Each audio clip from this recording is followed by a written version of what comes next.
나 바울은 사도로 부름을 받은 그리스도 예수의 종으로서 하나님의 복음을 위해 특별히 선택되었습니다. 이 복음은 하나님께서 오래전에 예언자들을 통해 성경에 약속하신 그리스도 예수에 대한 소식입니다. 하나님의 아들이신 그분은 인간의 족보로는 다윗의 후손으로 태어나셨습니다. 그러나 성결하게 하는 영으로는 죽은 자들 가운데서 부활하심으로써 능력 있는 하나님의 아들로 선언되셨습니다. 이분이 바로 우리 주 예수 그리스도이십니다. 그분을 통해 우리는 은혜와 사도의 직분을 얻었습니다. 우리가 해야 할 일은 모든 이방인들을 불러 주 예수 그리스도의 이름을 믿고 순종하게 하는 것입니다. 여러분도 그들과 함께 부르심을 받아 예수 그리스도의 사람이 되었습니다. 하나님의 사랑을 받아 성도로 부름을 받게 된 로마에 있는 모든 분들에게 하나님 우리 아버지와 주 예수 그리스도께서 은혜와 평강을 내리시기를 바랍니다. 먼저 예수 그리스도를 통해 나의 하나님께 감사합니다. 이는 여러분의 믿음이 온 세상에 널리 알려졌기 때문입니다. 나는 하나님의 아들에 관한 복음을 전할 때마다 기도 중에 늘 여러분을 생각하고 있었습니다. 내가 전심으로 섬기는 하나님께서 나의 증인이 되십니다. 지금 나는 하나님의 뜻이라면 여러분에게 갈 수 있는 길이 열리기를 기도합니다. 내가 여러분을 간절히 보고 싶어하는 까닭은 성령께서 주시는 선물을 나누어 주어 여러분을 강하게 하기 위함입니다. 이것은 여러분과 내가 각 사람의 믿음으로 서로 위로를 받고자 하는 데 있습니다. 형제자매 여러분, 내가 여러 번 여러분에게 갈 계획을 세웠으나 뜻대로 되지 못했다는 것을 아시기 바랍니다. 그것은 다른 이방인들 사이에서 믿는 자들을 얻은 것처럼 여러분 중에서도 어떤 열매를 얻고 싶었기 때문입니다. 나는 그리스인이든지 미개인이든지 지식인이든지 문맹인이든지 가리지 않고 어느 누구에게나 복음을 전할 책임이 있습니다. 그래서 로마에 있는 여러분에게도 복음을 전하기를 간절히 바라는 것입니다. 나는 복음을 부끄러워하지 않습니다. 그것은 이 복음이 유대인으로부터 시작해서 이방인들에 이르기까지 모든 믿는 사람을 구원에 이르게 하는 하나님의 능력이기 때문입니다. 하나님께서 주시는 의가 복음에 계시되어 있습니다. 성경에 의인은 믿음으로 인하여 살 것이다 라고 기록되어 있듯이 하나님께로부터 오는 의는 처음부터 끝까지 믿음으로 얻을 수 있는 것입니다. 로마서는 세상을 바꾼 책입니다. 성경이 세상을 바꾼 책이니까 어떻게 보면 당연한 말이다 라고 생각을 할 수 있는데, 로마서는 특별히 기독교의 역사의 흐름을 바꿔준 책입니다. 로마서 때문에 위대한 신학자 어거스틴이 탄생을 하게 되고, 종교개혁자 루터가 종교개혁을 할 수 있는 힘이 되고, 위대한 감리교 창시자였던 전도자였던 위엄 웨슬레가 이 로마서를 통해서 탄생하게 됩니다. 어떤 성경학자는 성경을 반지로 비유를 한다면 로마서는 그 반지의 센터스톤이다 라고 얘기를 할 만큼 성경 중에 성경이요, 성경 가운데 독보적인 존재다라고 이야기하는 사람들도 있습니다. 로마서가 특별한 이유는 로마서에 예수 그리스도의 복음이 아주 강력하게, 강렬하게, 명확하게 나와 있기 때문입니다. 로마 교회에게 보내는 바울의 서신서, 이게 로마서인데, 사도 바울이 로마를 가본 적이 없는 사람이거든요. 로마 교회를 방문한 적이 없어요. 로마 사람들에게 복음을 직접 전하지 않았는데 로마의 교회가 생긴 거죠. 로마 교회의 기원을 보면서 어떻게 로마의 교회가 생겼을까라고 생각을 해보면 몇 가지 추측이 있는데, 오순절 마가다락방에 성령께서 오시고 예수 믿는 제자들이 바깥에 나가서 하나님의 위대한 구원의 역사를 증거하기 시작하잖아요. 그리고 베드로가 첫 번째 설교를 하게 되고, 그건 예수 그리스도의 복음에 대한 설교였죠.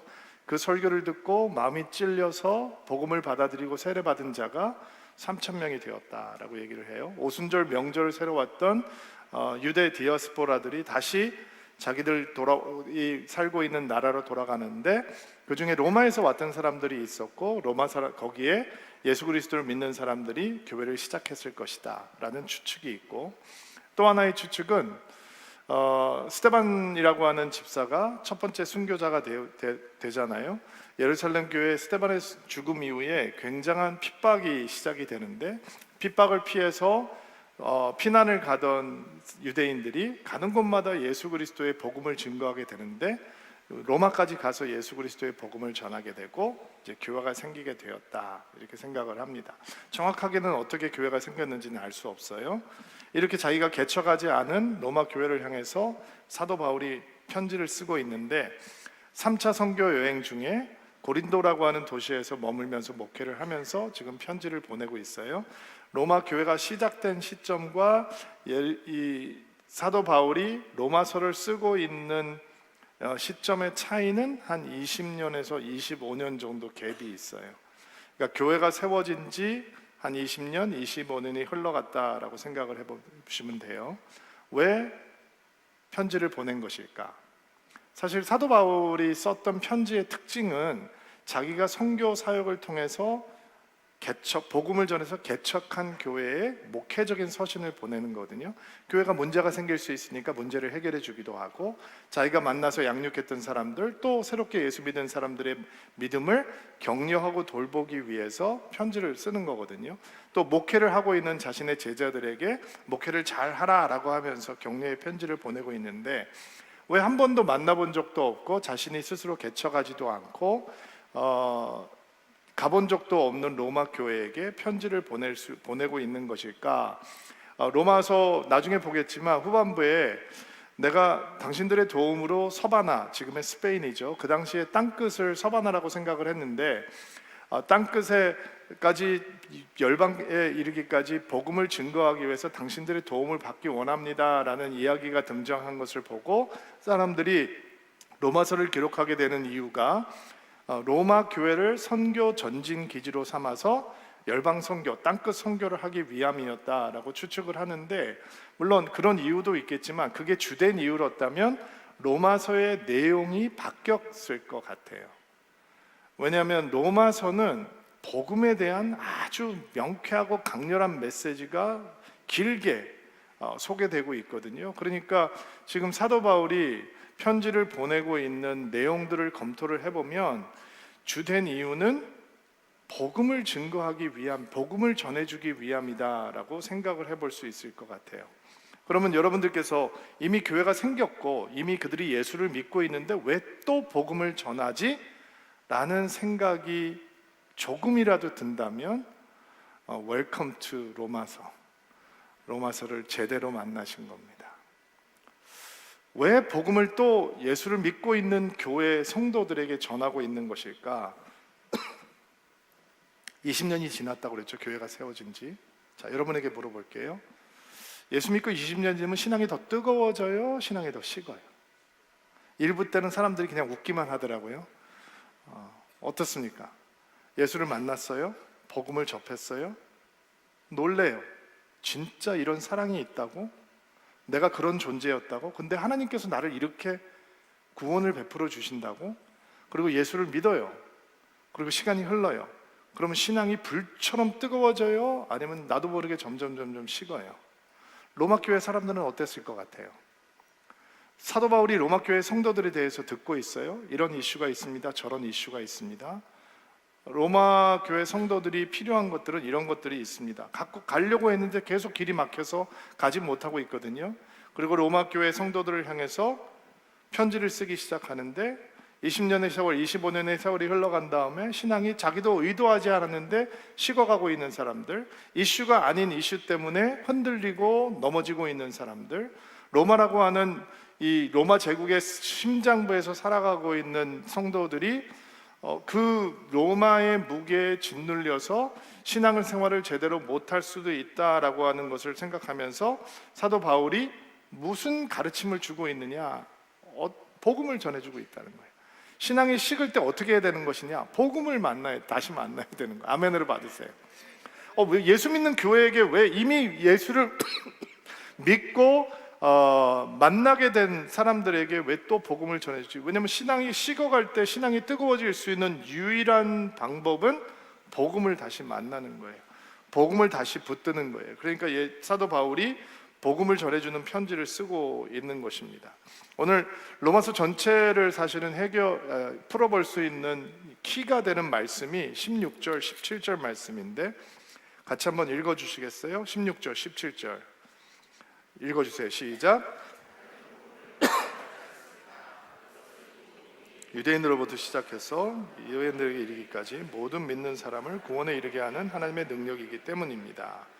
예수님께서 주시는 복음에 게시되어 있습니다. 성경의 의인은 믿음으로 인하여 살 것이다 라고 기록되어 있듯이 하나님께로부터 오는 의인은 처음부터 끝까지 믿음으로 얻을 수 있는 것입니다. 우리 개역 개정으로도 한번 읽어볼까요? 16절 17절 말씀을 읽어볼게요. 시작.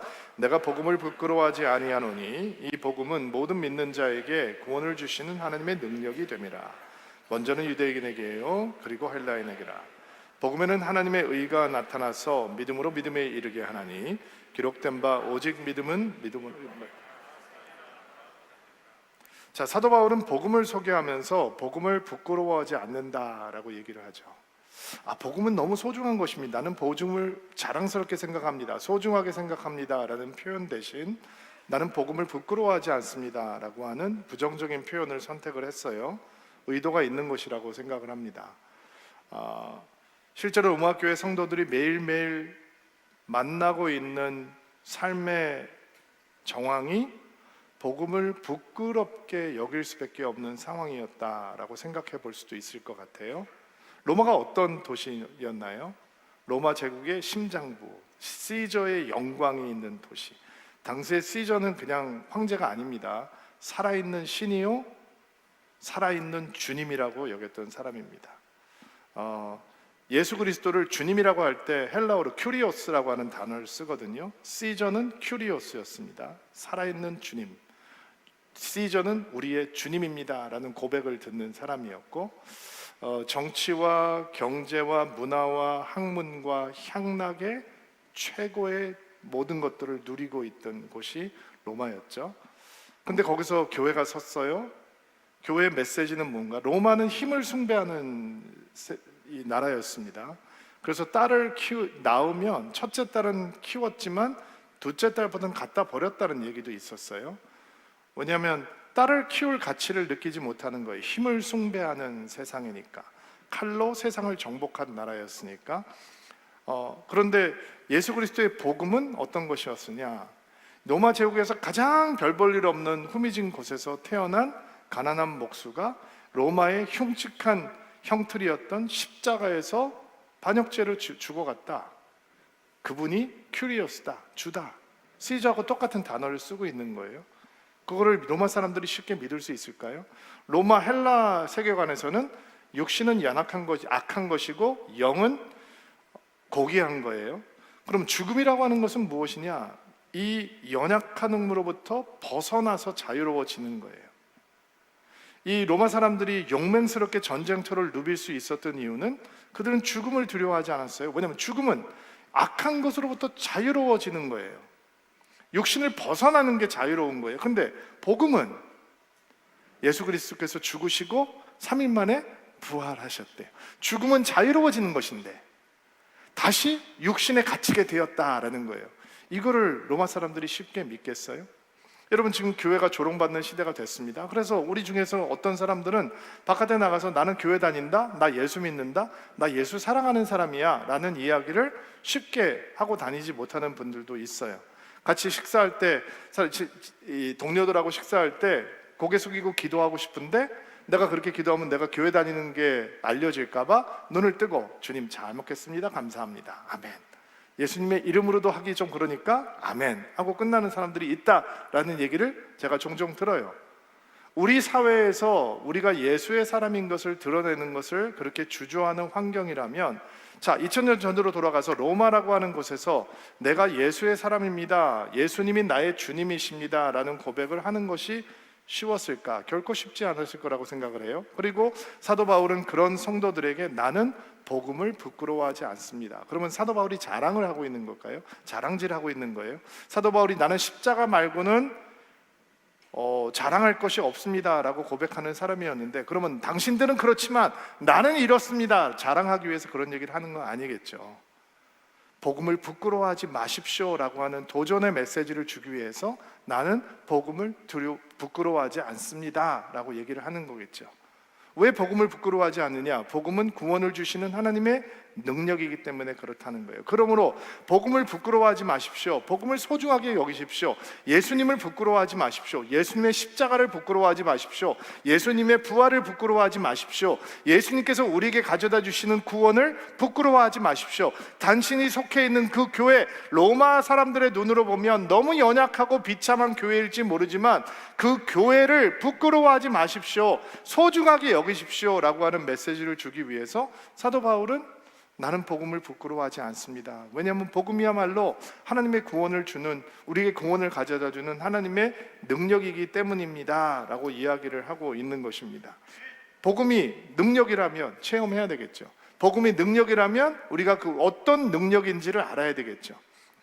복음이 우리에게 어떤 능력을 가져다 주는가, 복음의 귀한 능력이라고 하는 것이 과연 어떤 것인가, 오늘 말씀을 통해서 몇 가지 좀 살펴보려고 합니다. 먼저 1절 말씀으로 한번 돌아가 볼게요. 1절 말씀 한 목소리로 읽겠습니다. 시작. 나 바울은 사도로 부르심을 받은 종으로서 하나님의 복음을 위해 특별히 선택되었습니다. 6절 말씀도 한번 읽어볼게요.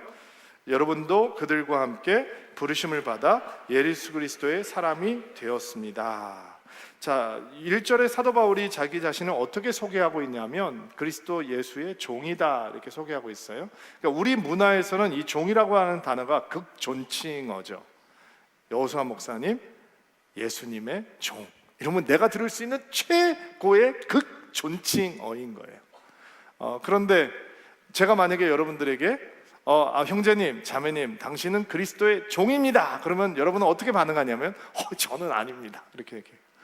목사님은 하나님의 종이시지만 저는 하나님의 종이 아닙니다. 그러니까 우리에게는 하나님의 종, 예수 그리스도의 종 이런 얘기가 나오면 우러러봐야 될 대상인 거예요. 근데 여기서 종이라고 하는 단어는 어떤 단어를 쓰고 있냐면 당시 로마 사회에서 시장터에 가면 뭐 물건도 팔고 짐승도 팔고 또 파는 게 있는데 노예를 팔았거든요. 주로 노예들은 벌거벗겨진 채로 팔렸어요. 다 검사를 하고 사가야 되니까. 로마 사람들은 이런 얘기가 있었는데 우리는 말 못하는 도구가 있고 말하는 도구가 있는데 말 못하는 도구는 뭐 소, 말 이런 것들이고 말하는 도구는 시장에서 가온 노예들이다. 이런 얘기가 있었어요. 뭐 전쟁을 많이 하는 민족이니까 전쟁을 가서 승리하고 오면 포로들을 잡아오면 다 노예로 팔아버리는 거니까 그렇게 그냥 시장터에서 물건 사듯이 사고 팔 수 있는 그런 노예들, 그들이 도구 정도로 생각하고 있는 노예들, 그 노예들을 뭐라고 불렀냐면 둘로스라고 불렀거든요. 지금 사도 바울은 자기 자신을 뭐라고 얘기했냐면 그런 둘로스가 납니다. 나는 예수 그리스도의 둘로스입니다. 이렇게 얘기를 하고 있는 거예요.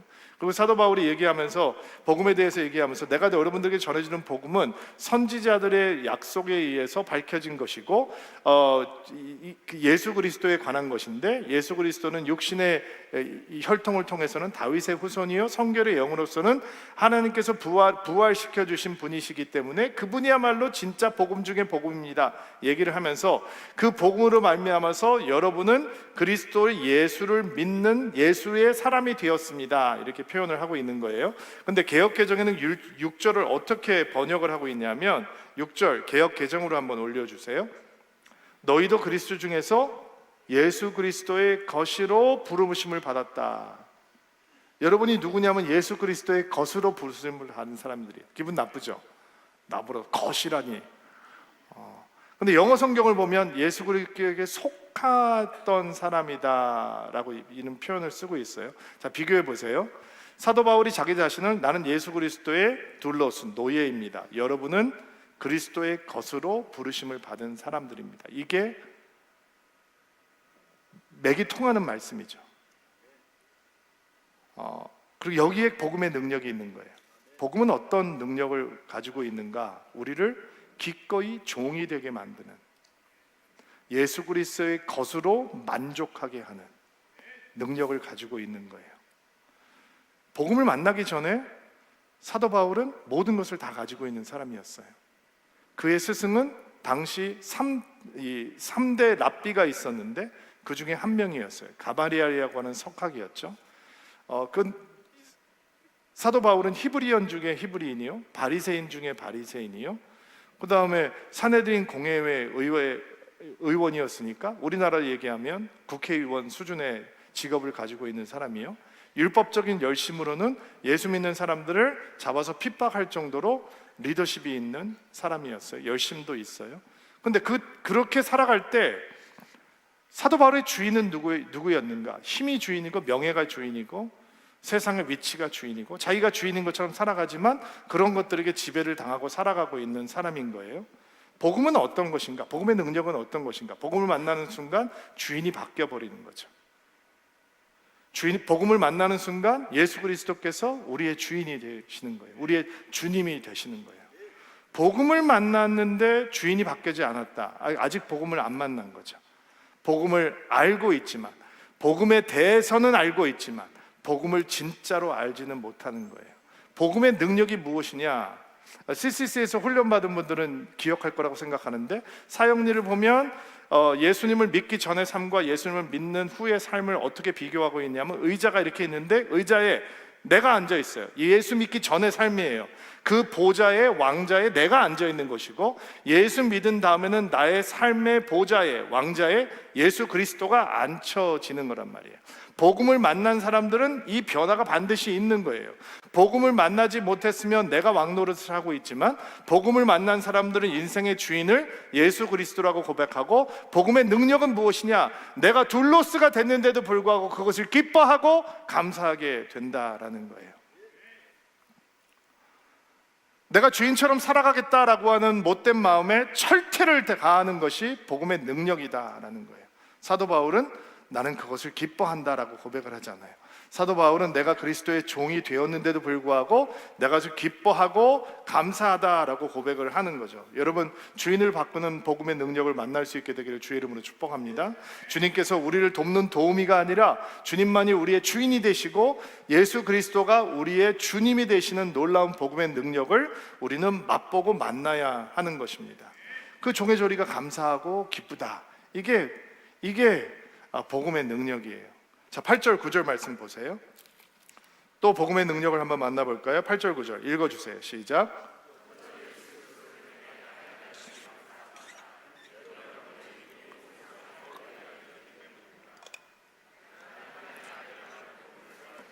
기도 중에 늘 여러분을 생각하고 있습니다. 내가 전심으로 섬기는 하나님께서 나의 증인이십니다. 자, 사도 바울이 로마 교회를 위해서 기도하고 있는 모습을 뭐라고 설명을 하고 있냐면, 여러분의 믿음이 세상에 많이 알려졌다는 사실, 많이 전파됐다는 사실에 감사하고 있습니다. 또 나는 여러분을 위해서 쉬지 않고 기도하고 있는데 이 사실에 대해서 하나님이 내 증인이십니다. 진짜 놀라운 고백이죠. 제가 여러분들 위해서 기도합니다. 어떤 분들은 이름을 부르면서 기도하고, 어떤 분들은 우리 서울 주님께 함께 있는 성도들을 위해서 기도할 때 여러분들이 다 그 안에 들어와 있으니까 제가 여러분들을 위해서 기도하는 거죠. 특별한 기도 제목을 적게 나눠주실 때 제가 기억하고 기도하려고 애씁니다. 여러분도 말씀을 나누다 보면 이런 얘기 할 때가 있잖아요. 기도할게요. 근데 그 다음에 내가 당신을 위해서 기도하고 있다는 것을 하나님이 나의 증인이 되십니다 라는 얘기를 한다면 그건 또 다른 얘기잖아요. 근데 사도 바울은 내가 당신들을 위해서 쉬지 않고 기도하고 있는데 하나님이 나의 증인입니다. 이거 대단한 고백인 거예요. 그럼 사도 바울이 지금 로마 교회에 가본 적이 없다 그랬잖아요. 사도 바울이 지금 고린도에서 편지를 쓰고 있다고 했죠. 고린도가 어떤 곳인가? 문제 많은 곳이에요. 고린도는 고대의 라스베가스 같은 곳이에요. 방탕하고 향락의 도시. 고린도 사람처럼 되었다라고 하면 아주 방탕하고 못되게 사는 사람들을 그렇게 얘기했다고 해요. 그리고 고린도 전서 후서를 읽어보면 고린도 교회에 산지하고 있는 문제들이 어마어마한 문제들이 많이 있었거든요. 그러니까 사도 바울이 이 기도를 한다면 고린도 교회를 위해서 기도해야 되고, 자기가 개척해 놓은 교회를 위해서 기도해야 되고, 자기가 세워놓은 목회자들 장로들을 위해서 기도해도 시간이 모자라요. 그런데 그가 로마 교회를 위해서 기도하고 있다라고 얘기를 하고 있잖아요. 왜 그런 거예요? 요즘 말로 사도 바울이 오지랖이 좀 넓은 사람이라서 그럴까요? 그게 아니라 이게 복음의 능력인 거예요. 복음의 능력은, 사도 바울이 우리에게 보여주는 복음의 능력은 기도의 지경이 넓어지는 거예요. 제가 이기적인 사람이에요. 여러분도 이기적인 사람이죠? 맞나요? 그래서 우리는 기도를 하면서도 나, 내 일, 내 가족, 내 교회의 울타리를 벗어나기가 정말 어려워요. 마음은 있는데 실제로 기도를 그렇게 하기가 힘들단 말이죠. 만약에 여러분이 한국 교회를 위해서 기도하고 눈물을 흘리면서 기도하고 나라와 민족을 위해서 눈물을 흘리며 기도한다는 건 여러분 진짜 대단한 사람인 게 존경합니다. 대부분의 사람들은 그렇게 기도하지 못해요. 사도 바울은 예수 믿기 전에 기도 배웠어요. 그런데 바리새인의 수준을 넘어가지 못했어요. 사내들인 공회원의 수준을 넘어가지 못했어요. 유대교의 울타리를 넘어가지 못했어요. 그러니까 기도하면서 예수를 핍박하는 사람이 될 수밖에 없었던 거예요. 그가 복음을 만나요. 예수 그리스도를 만나죠. 그리고 그의 기도는 성령의 날개를 다는 거예요. 복음의 능력의 날개를 달아버리는 거예요. 그리고 기도의 영역이 넓어지는 거예요. 사도 바울의 사이즈가 아니라 복음의 사이즈로 기도가 켜지기 시작하는 거예요. 이 말씀을 뒤집어 놓고 보면 어떤 의미가 되는가? 기도의 지경이 넓어지지 않는다면 경험하지 못하는 복음의 능력이 있다라는 거예요. 복음의 능력을 진짜로 맛보고 싶다면 내 수준의 사이즈가 아닌 복음의 사이즈의 능력으로 기도가 커져야 된다라는 거예요. 어떤 분들은 얘기해요. 레바논에 계신 우리 3명의 선교사님들을 위해서 기도하면 눈물이 납니다. 복음이 능력이 우리 안에 들어오지 않았다면 그게 가능할까요? 그분들 여기 있을 때 여러분 밥 한 끼 안 샀잖아요. 손 한 번 안 잡았잖아요. 근데 왜 선교사로 파송한 다음에 그들을 위해서 기도하면 눈물이 흐르기 시작할까요? 어떻게 내 가정의 범주를 넘어서 레바논까지 가서 기도를 할까요? 어떤 분들은 얘기해요. 일본에서 문화선교 하고 있는 국민선교사님 보면 마음이 짠하다고. 마음껏 복음 전도할 수 없는 네팔에 계신 우리 문찬식 선교사님 생각하면 마음이 무거워진다, 기도하게 된다라는 얘기를 해요. 이게 복음의 능력인 거죠. 복음의 능력은 우리를 복음의 사이즈의 기도 속으로 걸어 들어가게 해주는 거예요. 여러분, 기도는 위대한 것이잖아요. 어떻게 나만 위해서 기도하겠어요? 내 가족만 위해서 기도하겠어요? 우리 교회만을 위해서 기도하겠어요? 복음을 아는 사람과 복음을 모르는 사람은 기도가 다른다는 것이죠. 복음은 우리에게 다른 기도의 길을 열어주고 복음의 능력을 만난 사람만이 할 수 있는 기도의 영역이 따로 있다라는 거예요. 그러니까 여러분들 오늘 이 자리에서 이런 마음의 결단을 해야 돼요. 하나님, 내가 복음을 만났는데 내 기도가 내 수준을 넘어가게 해주십시오. 내 관심의 수준을 넘어가게 해주십시오. 내 가족의 수준을 넘어가게 해주십시오. 복음의 능력을 아는 사람만이 할 수 있는 기도가 내 안에서 시작될 수 있도록 해주십시오. 여러분, 어떤 기도는 우리가 응답을 못 봅니다. 우리 신앙의 선배들이 그랬습니다. 우리가 나라를 잃어버렸을 때 독립을 위해서 기도했겠죠. 어떤 성도들은 그 하나님의 응답이 이루어지는 건 못 보고 천국 간 분들도 있었을 겁니다. 복음의 능력은 우리로 하여금 그런 위대한 기도의 영역 속으로 들어가게 하는 것입니다. 여러분, 우리는 한국 교회를 위해서 기도합니다. 한국 교회의 부흥을 위해서 기도하고 회복을 위해서 기도합니다. 대한민국에 다시 한번 그리스도의 푸른 계절이 오게 해달라고 기도하고 다시 젊은이들의 부흥이 일어나게 해달라고 기도합니다. 우리가 볼 수도 있고 못 볼 수도 있습니다. 그러나 복음의 능력을 맛본 사람은 그 기도가 위대한 기도라는 걸 압니다. 복음의 능력을 모르는 사람은 그 기도가 가치 있는 기도라는 마음에 확신이 들지 않습니다.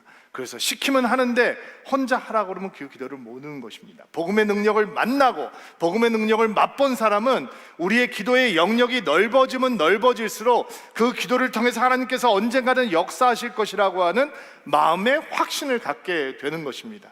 여러분, 우리는 통일을 위해서 기도해야 합니다. 통일을 위해서 열심히 뜨겁게 기도해야 합니다. 우리가 그것을 볼 수도 있고 보지 못할 수도 있습니다. 우리가 복음의 능력을 모른다면 우리는 통일을 위해서 기도하다 이런 기도가 소용이 없다라고 멈추게 되겠죠. 그러나 복음의 능력이 우리의 기도의 지경을 넓혀주는 하나님의 능력이기 때문에 진짜 우리가 복음의 능력을 만난다면 우리의 눈앞에서 그 사인이 보이든 보지 않든 우리는 그 통일을 위해서 기도할 수 있는 기도를 멈추지 않을 수 있는 것입니다. 믿음의 성도라면 기도의 지경을 넓혀주시는 이 복음의 능력을 반드시 만나야 하는 것입니다. 뭐 이런 일까지 기도하고 있어, 이렇게 생각하지 마시고 여러분 프랙티컬하게 실제적으로 그러면 여러분들께서 이렇게 복음의 능력으로 기도의 지경을 넓힐 수 있는 그런 좋은 프랙티컬한 실제적인 방법이 무엇이냐? 여러분 스스로 기도 제목을 내지 못하는 곳에 가서 훈련을 하시면 되는 겁니다. 이게 무슨 얘기냐면 여러분 오전에 시간이 좀 있으시 평일날 오전에 시간이 여유로운 분들은 금요일날 중보기도 나오면 우리 중보팀들이 모여서 열심히 기도합니다. 그러면 우리 목사님이 기도 인도하면서 계속 기도 제목을 던지거든요. 그러면 여러분 스스로 기도하지 못하는 내용들이 많습니다. 여러분과 상관없는 기도 제목들이 있단 말이에요. 그러면서 우리는 복음만이 열어줄 수 있는 기도 안으로 발걸음을 내딛기 시작하는 것입니다. 오전에 근무하시는 분들은 금요일날 철야에 나오시면 여러분 스스로 기도하지 못할 내용들을 갖고 목사님들이 기도 인도를 하기 시작합니다. 근데 그 기도를 따라하기 시작하면서 여러분의 기도가 복음의 사이즈로 넓어지는 것을 훈련하고 배울 수 있는 것입니다. 복음의 능력은 무엇이냐? 복음의 사이즈의 기도를 하게 해준다라는 것입니다. 자, 10절부터 15절 말씀 같이 한번 읽어볼까요? 여러분 먼저 10절 읽어주세요. 시작.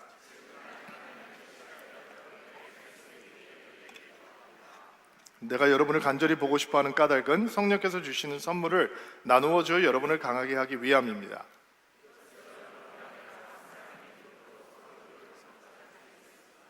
형제 자매 여러분, 내가 여러 번 여러분에게 갈 계획을 세웠으나 뜻대로 되지 못했다는 것을 아시기 바랍니다. 그것은 다른 이방인들 사이에서 믿는 자들을 얻은 것처럼 여러분 중에서도 어떤 열매를 얻고 싶었기 때문입니다.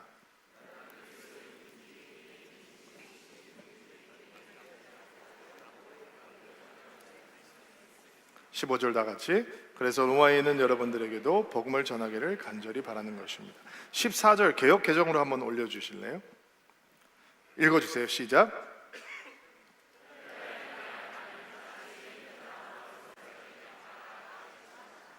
네, 빚진 자다 이런 표현을 하고 있죠. 사도 바울이 로마에 가고자 하는 마음이 간절했어요. 어떤 이유인지 모르지만 길이 막혀서 갈 수가 없었는데 그래서 편지를 쓰고 있는 것인데 그가 로마 교회 성도들을 방문하고 싶었던 이유는 성령의 선물을 나누어 주기 원합니다라고 쉬운 성경은 기록을 하고 있는데 개역 개정을 보면 신령한 은사를 나누어 주기 원합니다 이렇게 표현하고 있죠. 그러면 그 은사라고 하면 우리가 고린도 전서에서 나오는 그런 성령의 은사를 생각하기가 쉬운데 문맥을 보고 앞뒤 로마서 전체의 흐름을 보면 여기서 얘기하는 그런 어떤 성령의 신비로운 은사가 아니라 복음의 진수를 전해주고 싶다라고 하는 그런 의도였던 것 같아요. 왜냐하면 은사가 임한다고 사람들의 믿음이 견고해지는 게 아니기 때문에 이 신령한 은사를 전해주고 복음의 진수를 전해주기 원하는 이유는 그들의 믿음이 견고해지고 그들에게 믿음의 열매를 얻기 위함이다라고 얘기했으니까 복음의 진수를 전해주기 원하는 것이다. 그게 사도 바울의 마음이었어요. 그 마음을 사도 바울은 뭐라고 얘기하냐면 나는 헬라인에게나 미개인에게나 그 당시 헬라 문화를 모르는 사람들을 미개인이라고 했으나 지혜자나 어리석은 자나 다 빚진 자다. 여기 복음의 능력이 있는 거죠. 복음의 능력은 우리에게 위대한 책임을 알게 하는 능력입니다. 우리에게 위대한 책임이 다가왔다라고 하는 것을 깨닫게 하는 하나님의 능력. 사도 바울이 누구에게 빚진 자다라고 얘기를 하고 있나요? 아직 예수를 모르는 사람들. 그럼 어떻게 빚쟁이가 됐나요? 예수께 빚을 졌기 때문에 빚을 갚아야 되는 사람이 된 거죠. 그러면 사도 바울이 어떤 빚을 진 사람인가? 예수께서 사도 바울의 죄가 되셔서 사도 바울에게 쏟아져야 되는 진노를 예수께서 받으시고 사도 바울이 달려야 되는 십자가에서 예수께서 대속적인 죽음을 죽으시고 사도 바울이 들어가야 되는 무덤에 들어가서 갇히셨죠. 그랬던 예수를 하나님께서 3일 만에 부활시키셔서 영원한 생명을 줄 수 있는 구세주가 되게 하시고 사도 바울이 그 예수님을 믿음으로 이제는 하나님의 자녀가 된 거예요. 하나님과 화목해 된 사람이 된 거예요. 예수께 그것을 되갚아야 되는데 예수께 되갚을 수 있어요, 없어요? 죽음을 어떻게 되갚아요? 사도 바울이 죽는다고 무슨 의미가 있을 수 있겠어요? 그러면 그는 그 예수께 받은 은혜를 어떻게 되갚아야 되는가? 예수께 되갚을 수 없다면 아직 복음을 모르고 있는 사람들, 예수님을 모르는 자들에게 갚아야, pay forward, 되갚아야 하는 것이죠. 그게 그래서 이 사도 바울이 나는 빚진 자다, 나는 빚쟁이다 라고 말을 하고 있는 거예요. 저희 장인어른께서 목회 중에 쓰셨던 책 중에 행복한 빚쟁이라고 하는 책이 있으세요. 그분은 평생을 나는 이 복음의 빚을 갚는 사람이다 라는 마음으로 살아가셨던 분이세요. 너무 좋은 표현이죠. 행복한 빚쟁이다. 여러분, 누가 이런 삶을 살고 싶겠어요? 복음을 만나지 않는다면. 여러분, 복음을 만나지 않는다면 나에게 복음을 전할 책임이 내게 있습니다. 누가 생각을 할 수 있겠어요? 지난주에 많은 분들이 드림플러스 돕겠다라고 헌신을 해주셨어요. 더 많은 분들 신청해 주세요. 기도도 해주시고 예배의 자리도 지켜주시고 스텝으로도 섬겨주세요. 왜냐하면 그런 책임이 우리로 하여금 하나님의 복음을 증거하는 아름다운 교회가 되는데 정말 통로로 사용이 될 거예요. 우리가 복음을 만나지 않았다면 어떻게 그런 눈물을 흘릴 수 있겠어요? 셀장 모임을 하는데 어떤 셀장님께서 오셔서 그런 말씀을 하시더라고요. 이런 비전을 나누고 셀장님과 먼저 기도하는데 목사님 말씀을 듣는데 계속 눈물이 났습니다. 왜 이렇게 나이가 60이 다 된 아저씨가 교회 와서 울겠어요? 복음을 전하다고 하는데 왜 그 말 듣고 울겠어요? 그게 마음에 빚진 마음이 있는 거죠. 이게 복음의 능력이란 말이에요. 우리에게 거룩한 책임을 가져다 주는 거예요. 자, 이 말씀이 여러분 삶 속으로 임한다고 생각해 봅시다. 내일 출근하시겠죠? 어떤 사람들은 돈 벌러 회사 다닙니다. 일터 다닙니다. 근데 내가 거룩한 책임, 위대한 책임이 나에게 임해 왔다고 하는 순간 그 자리는 내가 하나님을 만나는 자리, 예배하는 자리, 하나님을 영화롭게 하는 자리, 그리고 내가 하나님의 형상을 따라 만들어진 사람이니까 하나님의 형상을 따라 솜씨 있게 일하고 열매를 만들어낼 수 있는 자리가 되는 거죠. 위대한 거룩한 책임을 맡은 자리가 되는 거예요. 아버지들, 이 거룩한 위대한 책임이 우리 안에 들어왔다라고 하는 순간 여러분들은 여러분의 가정으로 들어가는 순간 여러분은 예수님을 보여주는 거룩한 영적인 제사장이 되는 거예요. 아버지 자리는 사표도 안 받아줘요. 남편 자리는 사표 낼 수 있어요. 아버지 자리는 사표도 못 내요. 그래서 거룩한 책임이 임하는 순간 여러분은 하늘 아버지를 보여주는 영적 제사장이 될 수 있는 거예요. 우리 엄마들, 여러분에게 이런 위대한 책임이 다가왔다라고 하는 순간 여러분들은 학원이 어딜 보내야 되는지 리서치하는 것보다 더 중요한 책임이 여러분에게 있다라고 하는 것을 받아들이게 되겠죠. 여러분은 기도해야 되고, 여러분은 현숙한 여인이 되어야 되고, 여러분은 학부모가 아니라 영적인 어미가 되어서 아이들을 위해서 응원하고 격려하는 치어리더가 되고 중보기도자가 되어야 된다라고 하는 것을 받아들이게 되겠죠. 사랑하는 임직자들, 집사님들, 권사님들, 장로님들, 만약에 하나님께서 우리에게 영적인 책임을 주신다, 위대한 책임을 지어주신다라고 하는 복음의 능력을 만난다면 여러분은 그냥 교회 왔다 갔다 하지 않겠죠. 오늘 성찬 예배 드리고 있잖아요. 옛날에 이런 일이 있었어요. 3부에 와서 성찬 예배를 한다 그러니까 저는 3부는 안 되는데요, 저는 2부 예배 드리기 때문에 3부는 못 섬겨요. 그게 무슨 임직자예요? 저는 2층은 안 되는데요, 저는 1층에서만 할 수 있는데요. 여러분, 그게 무슨 섬김이에요? 그러니까 복음의 능력을 못 만나면 그런 얘기가 나오죠. 나는 2부 예배를 드리기 때문에 4부 예배는 못 섬깁니다. 나는 1부 예배 드리기 때문에 넥스트 드림 가서 성찬 예배 드리라 그러면 나는 예배를 2번 드려야 되기 때문에 할 수 없습니다 라고 얘기가 나오겠죠. 그런데 복음의 능력을 알면 위대한 책임이 우리에게 주어진다는 걸 아니까 내가 복음의 빚진 자가 되니까 섬김이든 복음 전도든 어디가 됐든 간에 내가 기쁜 마음으로 그것을 감당할 수 있는 자리가 되는 거죠. 이게 복음의 능력을 만난 사람이 되는 거예요. 16절 말씀 또 읽어볼게요. 읽어주시겠어요? 시작. 나는 복음을 부끄러워하지 않습니다. 그것은 이 복음이 유대인으로부터 시작해서 이방인들에게 이르기까지 모든 믿는 사람을 구원에 이르게 하는 하나님의 능력이기 때문입니다. 자, 복음의 능력, 사도 바울이 알려주는 복음의 능력은 구원을 경험하는 능력이죠. 죄로 인해서 하나님께 갈 수 없던 사람들이 예수님의 십자가와 부활의 사역으로 인해서 하나님의 자녀가 되고 하나님 새로운 피조물이 되고 하나님과 화목해 되는 구원의 길을 들어서게 되었다. 이게 놀라운 복음의 메시지입니다.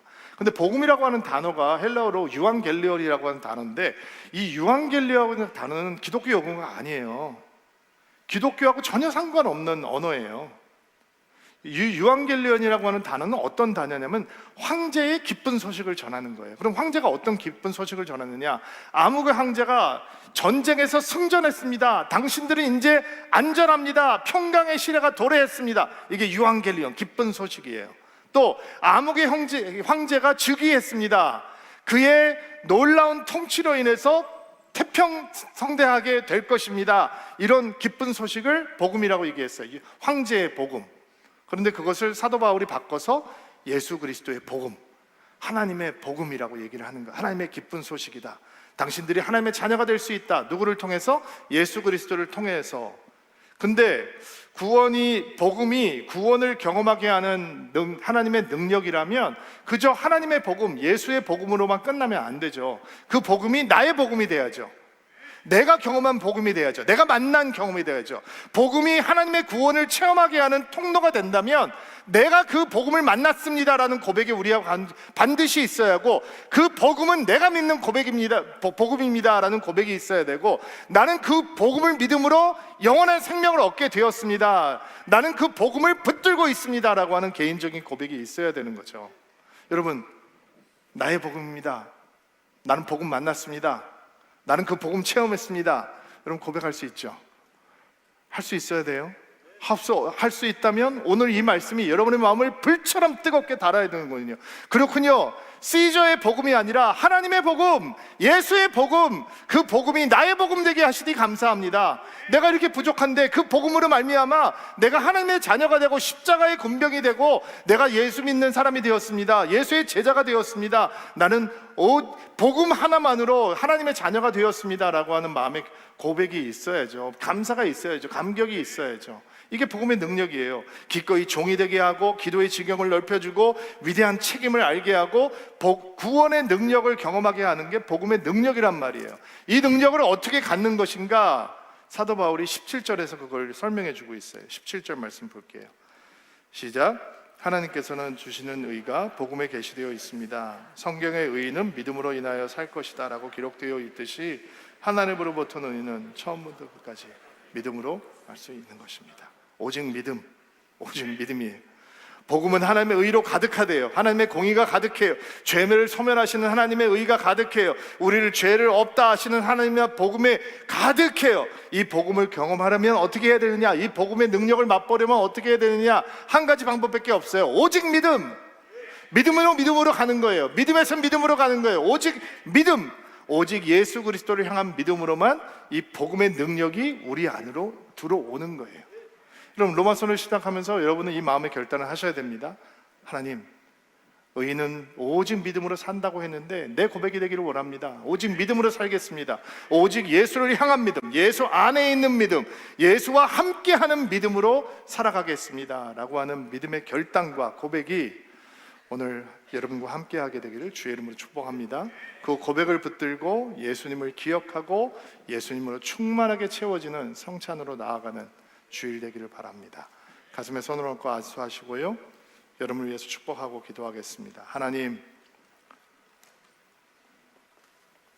복음을 부끄러워하지 않겠습니다. 예수를 부끄러워하지 않겠습니다. 예수의 십자가를, 예수의 부활을 부끄러워하지 않겠습니다. 우리에게 그 복음의 능력이 충만할 수 있도록 은총을 베풀어 주옵소서. 복음의 능력을 믿기에 믿음을 구합니다. 오직 예수 그리스도를 향한 믿음, 예수 안에 있는 믿음으로 살아가겠습니다 결단하는 드림인들이 되게 하시고, 그 믿음의 결단을 따라 갈보리 십자가에 달리신 예수 그리스도를 바라보며 예수 그리스도로 충만하게 채워지는 성찬 되게 하옵소서. 예수님의 이름으로 기도하옵나이다. 아멘.